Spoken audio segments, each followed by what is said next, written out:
오늘 저와 함께 말씀을 나눌 내용, 씨 뿌리는 자의 비유를 함께 나누려고 해요. 너무나 유명한 말씀이고 우리가 너무나 잘 알려진 말씀들을 저와 여러분 함께 나눴으면 좋겠습니다. 오늘 본문은 마태복음 13장에 나와 있고요.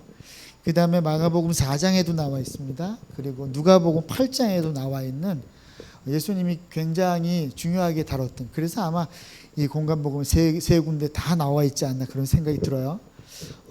이 말씀이 우리한테 왜 이렇게 중요할까요? 사실은 우리가 너무나 잘 알려진 말씀이기도 하지만 이 말씀에 대해서 우리가 정말 주님이 원하시는 그 말씀의 속뜻을 오늘 같이 함께 풀어보려고 그래요. 물론 많이 들으셨겠지만 그럼에도 불구하고 이 말씀이 또 오늘 하루 새롭게 저와 여러분에게 다가왔으면 좋겠습니다. 말씀의 시작은 이렇게 시작합니다. 농부가 밭에 나가서 뿌리러 나갔다 이렇게 표현합니다. 마가복음에서도 농부가 뿌리러 나갈세 하고 농부를 이제 주로 포인트를 맞추고 있어요. 농부가 씨를 가지고 뿌렸다는 거예요. 우리의 포인트는 어디 있냐면 늘 밭에 포인트가 있어요. 그래서 우리는 절대로 가시밭 같은 또는 돌밭 같은 또는 길가 같은 사람이 되면 안 돼. 절대 안 돼. 옥토밭이 될 거야, 좋은 밭이 될 거야 하는 그런 포인트에 많이 맞추는데 오늘은 거기에 포인트를 두는 게 아니라 농부와 씨의 포인트를 둬서 여러분하고 같이 말씀을 나누려고 그래요. 이 말씀을 우리가 먼저 이해할 때 우리가 도대체 이 말씀을 처음 받는 사람들은 누구인가에 대해서 생각해 볼 필요가 있어요. 사실은 저와 여러분은 2022년을 살고 있는 성경의 제2독자입니다. 제1독자는 누구일까요? 제1독자는 마태와 마가와 누가가 이 복음서를 쓰고 나서 이 복음서가 돌려졌겠죠. 그리고 첫 번째 읽는 사람이 제1독자입니다. 그래서 마태와 마가와 누가가 이 제1독자들을 향해서 하고 싶었던 말씀이 있었을 거예요. 예수님이 정말 그들에게 하고 싶었던 말씀이 있었을 거예요. 그래서 우리가 도대체 제1독자들은 어떤 사람이고 왜 이 씨 뿌리는 자의 비유를 그들에게 말씀하셨을까에 대한 부분들을 맞춰 나간다면 이 말씀이 조금 더 정확하게 보이리라 생각이 들어요.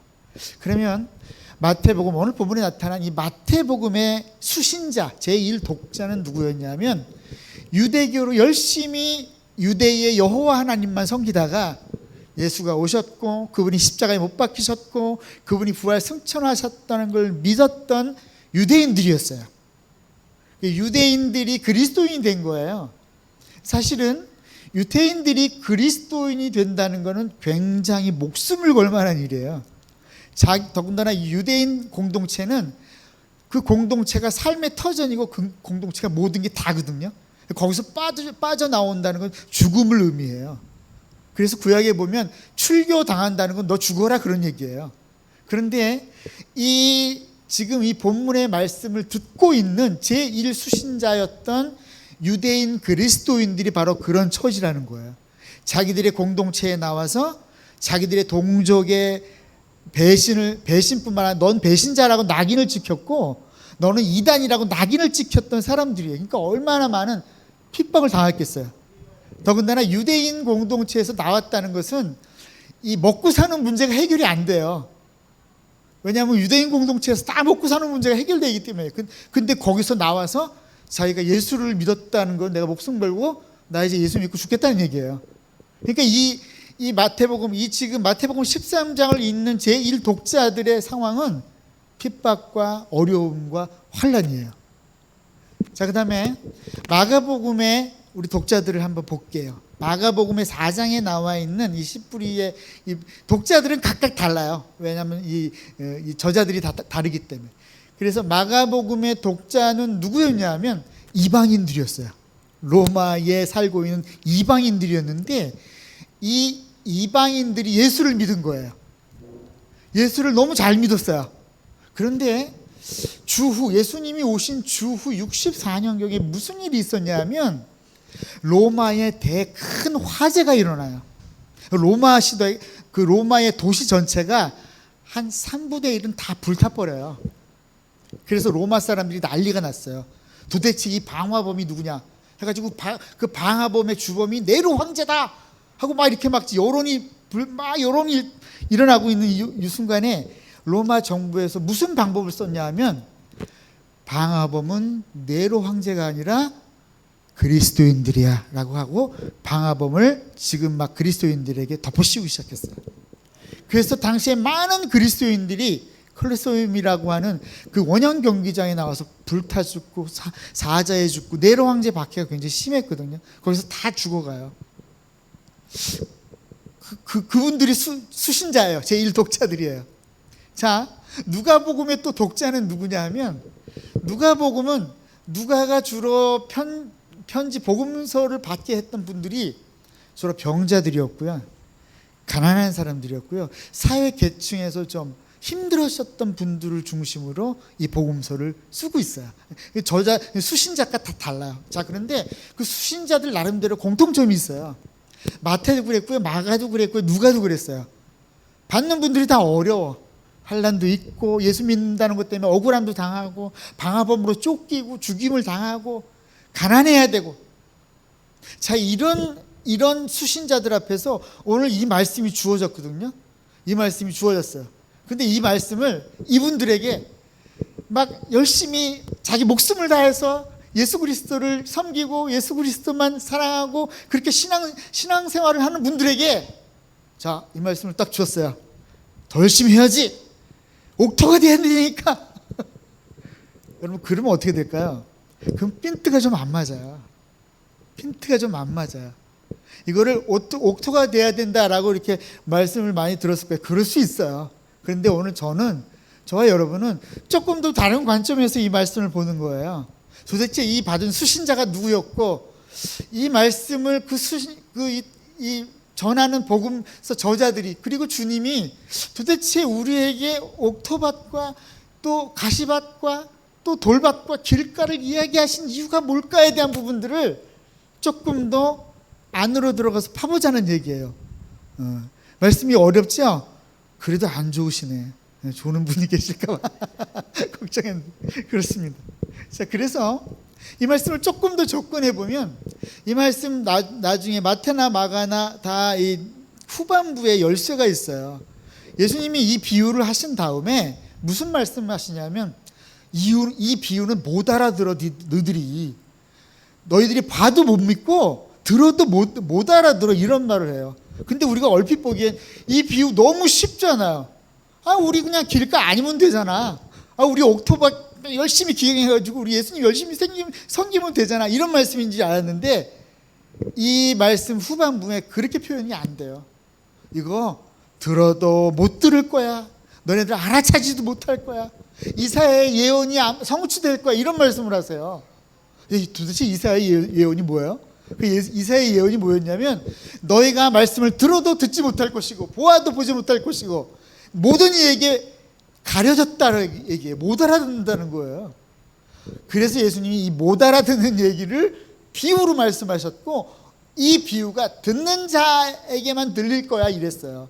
그래서 오늘 9절 말씀에 귀 있는 자는 들을 거다, 이런 말씀을 하시는 거예요.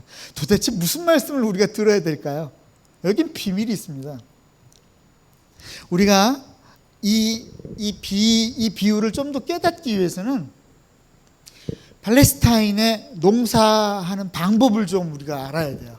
저는 농촌 출신이 아니에요. 서울 깍쟁이에요. 우리 김 목사님은 농촌 출신인가, 이렇게 농사에 관심도 많으시고 저는 그런 거 전혀 몰라요.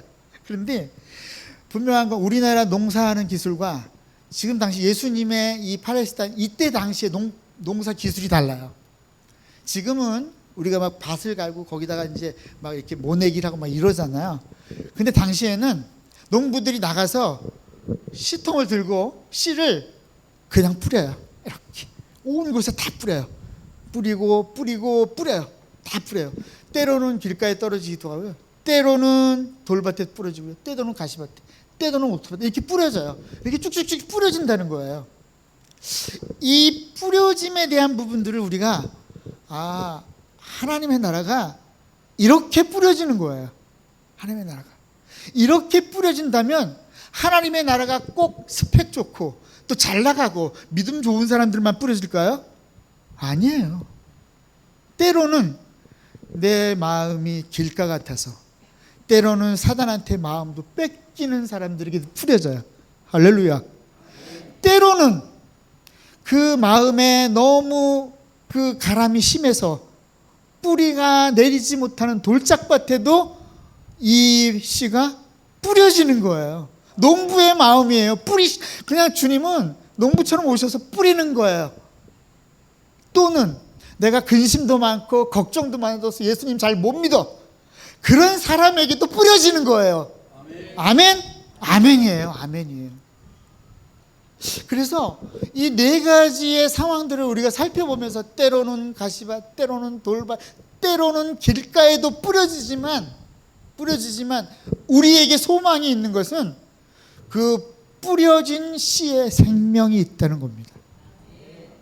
그래서 이 말씀은 밭의 의미가 있지 않아요. 뿌려진 생명의 의미가 있어요. 우리 한번 솔직히 얘기해 볼까요? 저도 사실은 맨날 왔다 갔다 하는 사람이에요. 저도 사실은 걱정과 근심이 많은 사람이에요. 가시밭에 뿌려진 그런 사람일지도 몰라요. 저도 때로는 사단한테 마음도 뺏겨요. 그럼에도 불구하고 주님이 우리를 향해서 하나님 나라를 뿌리셨어요. 할렐루야. 맞습니다. 그 뿌리심의 의미가 있고, 그 뿌리심에는 생명이 있고, 그 생명 때문에 저와 여러분이 이 자리에 있는 거예요. 할렐루야. 그렇습니다. 자, 우리 네 상태를 보면 처음에는 길가, 그 다음에 두 번째는 돌밭, 그 다음에 세 번째는 가시밭이었고, 맨 마지막에는 옥토였는데요. 이걸 굳이 나누자면 첫 번째 세 가지는 부활 이전의 일들이에요. 부활 이전에. 근데 예수님이 딱 오셔서 십자가에 못 박히시고, 그러니까 이 비유는 예수님이 앞으로 일어날 일들에 대한 비유예요. 앞으로 일어날 일들. 그러니까 이거를 앞으로 일어날 일이니까 이걸 누가 알아들어요? 못 알아들어요. 근데 주님은 귀 있는 자가 들을 거라고 얘기해요. 그래서 이 마지막에 마치 옥토, 30배, 60배, 100배의 결실을 맺는 이 옥토의 사건은 예수 그리스도가 우리 안에서 십자가로 사건으로 말미암아 부활하신 이후에 나타나는 놀라운 사건임을 믿으시기 바랍니다. 그분은 부활하셨고 우리 안에 여전히 계시고 그 생명의 씨가 우리 안에 있음을 기억하시길 주의 이름으로 축복합니다. 오늘 우리는 부활의 삶을 사는, 신약시대에 사는 삶을 살고 있습니다. 그래서 우리에게 비록 길가 같고, 비록 가시밭길 같고, 비록 돌밭 같은 우리 마음속에 그 뿌려진 생명, 부활의 생명으로 말미암아 오늘도 우리는 여전히 30배, 60배, 100배의 결실을 맺고 있습니다. 할렐루야. 아멘, 아멘, 아멘. 자, 우리 옆에 분들에게 위로의 말씀을 전했어요. 수고하셨어요. 당신 안에 생명이 있어요. 당신 안에 복음이 있어요. 당신 안에 생명이 있어요. 할렐루야. 아멘, 아멘, 아멘. 주님은 오늘 이 제1 독자들에게 이 말씀을 해주고 싶었어요. 핍박받고 가난에 찌들고 어려움을 당하는 그 제1 독자들에게 내가 너희들을 향해서 하나님 나라의 씨를 가져왔고 너희는 그게 뿌려진다. 너희 안에 생명이 있다. 너희들이 비록 그 모진 핍박 속에서 그 콜로세움에서 불타 죽고 사제에 찢기고 짐승에 찢고 검투사들에서 찢고 죽고 있지만 그러나 너희 안에 생명이 있어. 너희 안에 나의 씨가 있어. 너희 안에 하나님 나라가 있어. 이렇게 말씀하고 싶었던 거예요. 사실은 마가복음의 독자들, 제가 말했던 마가복음의 제1 독자들은 네로 황제로 말미암아 굉장한 핍박에 시달렸어요. 그래서 왜 예수 믿는 게 이렇게 어려워 할 정도였어요. 방화범으로 몰리지요. 붙잡히면 바로 죽지요. 원형기장에 끌려가지요. 이런 상황에서 로마의 그 도시가 점점 흉흉해져요. 그리스도인들도 막 의심하며 어려워했어요. 그때에 무슨 일이 일어났냐면 그 로마 시대에 작은 책자가 하나 발견돼요. 작은 소책자예요. 그 소책자의 이름이 마가복음이에요.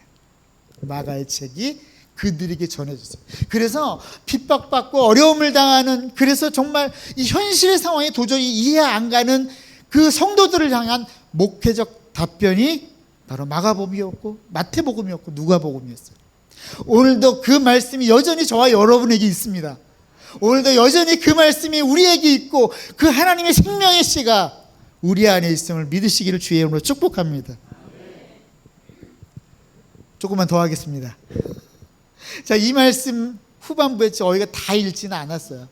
다 읽지는 않았는데 후반부에 내려가면 이사야의 예언이 있고 그 밑에 더 내려가면 예수님이 무슨 말씀을 하시냐면 가라지의 비유가 나와요. 가라지. 말씀이 다 연결되어 있어요. 제자들이 와요. 주님, 밭에 갔는데 알곡도 있고 가라지도 있어요. 이렇게 말해요. 우리 농사 지시는 분들은 알 거예요. 저는 가라지가 어떻게 생긴지도 몰라요. 그 우리 일명 말하면 피라 그러나요? 피뽑 그러나요? 그런데 제자들이 묻는 거예요. 주님 어떻게 할까요? 저 가라지들이 아예 뽑아버릴까요? 이래요. 근데 주님이 뭐라고 말씀하시냐면 아니다. 그냥 내버려 둬라. 심판날에 내가 결정할 거야. 불쏘시개로 갈 것들과 알곡차에 들어갈 것들과 결정할 거야. 만약에 그것까지 건드리면 내 알곡들 다쳐. 이래요. 여러분, 우리가 사는 세상은 저와 여러분이 알곡이라면 가라지가 있을까요? 없을까요? 많죠. 많아요. 너무 많아요. 근데 주님이 그거 놔두라고 그러세요. 놔둬. 그 가라지 놔둬. 왜 그 가라지를 놔둘까요? 우리가 다칠까 봐. 할렐루야. 이 되게 역설이거든요. 역설. 사실은 그 가라지들 때문에 우리가 하나님의 알곡인 게 증명이 되는 거예요. 그 가라지 때문에 내가 하나님의 사람이라는 걸 아는 거예요. 나의 그 원수들 때문에 내가 하나님의 생명이 갖고 있는 것들이 증명되고 나타나는 거예요. 할렐루야. 이게 바로 가라지의 역설입니다. 또 하나의 역설이 나타나요. 지금 마태복음 요 본문을 중심 마태복음 마가복음 요 본문을 중심으로 세 가지 정도의 역설이 나타나는데 네 가지 정도의 역설이 나타나는데 세 번째 역설이 뭐였냐면 거기 네타라면 예수님이 이제 다 일들을 마치시고 마가복음에만 나와 있어요. 이제 배를 타고 갈릴리 바다를 건너가세요. 건너가는 중에 예수님은 그 배에서 주무시고 계세요. 자고 있고 이제 제자들은 노를 져서 이제 바다를 걸어가고 있는데 뭐가 일어나요? 광풍이 일어나요. 엄청난 광풍이 막 일어나요. 배가 막 뒤집히려고 합니다. 바람이 막 마치 배를 삼킬 듯해요. 막 그런 위기 상황이에요. 그 제자들이 어떻게 해요? 주님을 깨워요. 주님, 난리 났어요. 어떻게 잠만 주무시고 계세요? 이 난리통에 제발 좀 일어나세요. 제발 좀 일어나세요. 막 하고 주님을 깨워요. 주님을 막 깨워요. 주님을 깊이 잠드시다가 제자들이 깨우는 밤에 다시 일어나세요. 일어나셔서 바람을 잠잠케 하셨어요. 잠잠케. 자, 우리는 여기서 이제 두 가지 견해가 날려요. 어떤 사람은 제자들이 예수님을 깨우는 게 맞다. 우리가 예수님을 반드시 깨워가지고 이걸 헤쳐나가야 된다. 이렇게 말씀하시는, 그것도 뭐 맞는 말이에요. 그런데 사실은 여기서 보여주고 싶었던 얘기가 또 한 가지 비밀이 있어요. 그게 뭐냐면 그냥 예수님 그 자리에 가만 깨우시지 않아도 그 광풍은 멈췄을 거예요. 왜 그럴까요? 그 배에 주님 계시잖아요. 우리의 삶에 주님 계시잖아요. 우리 삶에 생명 있잖아요. 그럼 우리가 때로 어려움도 당하고 때로 원수의 갈굼도 당하고 나의 가까운 사람에게 배신도 당하고 경제적인 타격을 입어도 여러분 우리 망하지 않아요. 주님 계시잖아요. 우리 생명 계시잖아요. 우리 안에 그 생명 뿌려졌다면서요. 그 말씀을 주님이 하고 싶어 하세요. 이제 말씀을 맺을게요. 이 비슷한 말씀을 사실은 성경 전반에 걸쳐서 나타나 있어요. 저와 여러분이 너무나 잘 알고 있는 말씀 중에 시편 23편의 말씀이 있어요. 너무나 여호와는 나의 목자시니 내게 부족함이 없습니다라는 말씀이 있어요. 사실은 그 시를 썼던 다윗의 상황은 그렇게 쉽지가 않았어요. 자기의 장인이었던 사울이 목숨 걸고 죽이려고 했던 그런 상황이었고요. 정말 언제 목숨이 앗아갈지 모르는 그런 아주 촉박한 그런 시기에 그 시를 써요. 그리고 여호와는 나의 목자십니다. 내게 부족함이 없습니다. 라고 고백을 하는 거예요. 근데 그 5절의 말씀에 이런 말씀이 있어요. 주께서 내 원수의 목전에서 내게 상을 베푸시고 원수가 지금 날 죽이려고 막 쫓아와요. 원수가 저기서 막 날 죽이려고 칼 들고 막 이렇게 쫓아오는데 주님이 날 향해서 뭘 주시는 거예요? 상을 주시는 거예요. 어떤 상이에요? 제가 좋아하는 밥상. 제가 밥을 좋아하거든요. 원수가 나를 죽이려고 쫓아오는데 주님이 나를 향해서 밥상을 내미시는 거예요. 뭐 하라고? 먹어. 이게 무슨 의미예요? 야, 원수 걱정하지 마. 먹어. 원수가 코앞에 있어요. 다윗이 뭐라고 고백하냐면 원수의 목전이라 그랬어요. 원수가 바로 앞에 있는데 주님이 나한테 밥상 주시는 거예요. 먹으라고. 사랑하는 우리 성도 여러분, 우리의 상황이 힘드신 분들이 계실 거예요. 미래가 안 보일 거예요. 자식들은 속썩여요. 여러분의 삶이나 내 삶이나 비슷한가요? 그런데 주님이 우리를 향해서 밥상을 내주시는 거예요. 괜찮아, 먹어. 내가 네 편이잖아. 할렐루야, 할렐루야. 이런 말씀들이 성경에 사실 곳곳에 있어요. 여러분, 오늘 우리 안에 뿌려진 그 씨앗, 그 하나님의 씨들을 갖고 우리는 세상을 살아가요. 두려워하지 마십시오. 원수가 여러분을 건드릴 수 없어요. 아무리 광풍이 불어도 그 배가 뒤집혀지지 않아요. 원수가 콜로세움에서 내 육신의 목숨을 빼앗을 수 있지만 나의 영혼을 뺏을 수는 없습니다.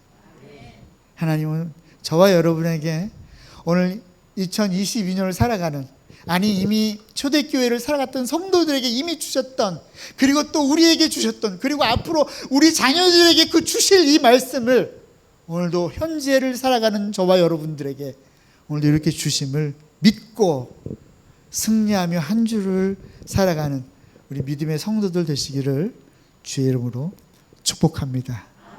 기도하겠습니다. 아버지 감사합니다.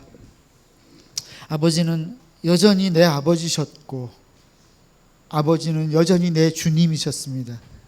주의 이름을 찬양합니다. 아버지 감사합니다. 예수 그리스도의 이름으로 기도했습니다. 아멘. 아멘.